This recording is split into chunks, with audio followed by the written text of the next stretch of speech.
to White Regis TV film review and preview. I'm Andrew Wright.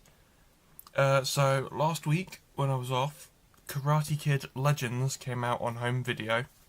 The film is the sixth film in the Karate Kid franchise and serves as a continuation of both the 2010 remake film, which was set in China and was about kung fu, as well as the Cobra Kai Netflix series, which was a continuation of the film, the first three Karate Kid films.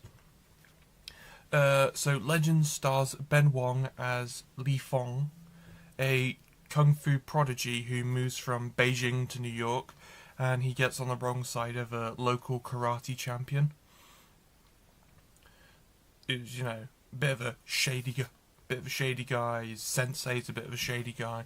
That type of typical franchise thing, especially from the first film. So it very much mirrors the first film, I just realised. So Legends also stars Jackie Chan, who reprises his role as Mr. Han from the 2010 reboot, alongside Ralph Macchio, who reprises his role as Daniel LaRusso from the first three films back in the 80s and 90s, as well as he was in Cobra Kai. So this was my first time watching the film. I watched it last week. I watched it the week I was off, the Monday it came out. And considering I didn't like the first film, I had only seen the first film. I haven't seen any of the other films. I've not seen Cobra Kai. And I didn't like the first film particularly. I really enjoyed Legends. It's well acted, it's got good choreography, and it's really so beyond charming that I was just grinning from ear to ear for the whole 90 minutes. So I gave the film 4 stars out of 5. Karate Kid Legends is on home video now. This week, Disney Pixar's Elio arrived on home video.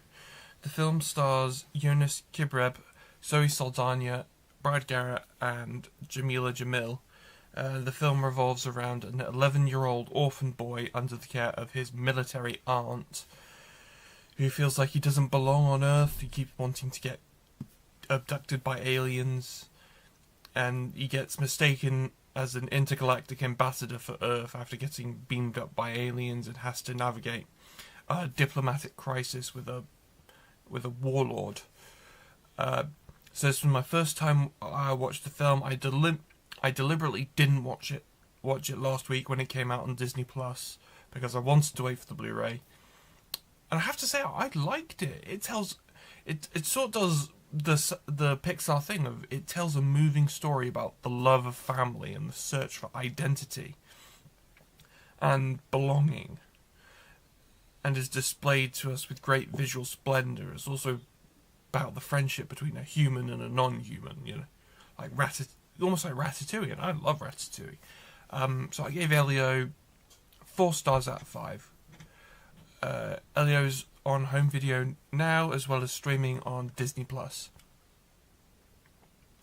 This weekend, the new Paul Thomas Anderson film One Battle After Another arrives in cinemas. The film is an epic action thriller. It stars Leonardo DiCaprio, Sean Penn, and Benicio del Toro, and revolves around a group of ex-revolutionaries who reunite to save the daughter of one of their own. So far, the film has received 97% positive reviews from critics. I'm not sure if that figure's changed since I wrote my script, so the critics have been praising it as being one of Anderson's most entertaining films, as well as one of his most thematically rich. I'm given to understand the film is funnier than a lot of people thought it would be, and there's a lot of people, thinking it's a contender for a Film of the Year and for Oscars as well. one battle after another is in cinemas now. Also releasing in cinemas this weekend is The Strangers Chapter 2, the fourth film in the Strangers film series and the second film in a new trilogy. The film stars Madeleine Petsch, Gabriel Basso and Emma Horvath, all of whom reprised their roles from the previous film. The film revolves around Petsch's Maya, who finds herself in a fight for survival after the masked individuals who terrorised her in the previous film find out she is alive, and they'll stop it, and then they stop at nothing to ensure that she dies too, because apparently just because she's there.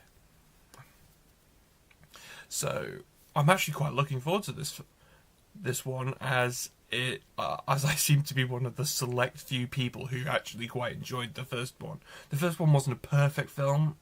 If you might remember from last year, might have been around this time last year when I watched it on Blu-ray, that I actually gave the first film 3 stars. I was at 5, so The Strangers Chapter 2 is in cinemas now. That's all I have for this week, but be sure to check back next week where I will be reviewing the home video releases of the live-action How to Train Your Dragon and M3gun 2.0. And I'll be previewing The Smashing Machine and Him.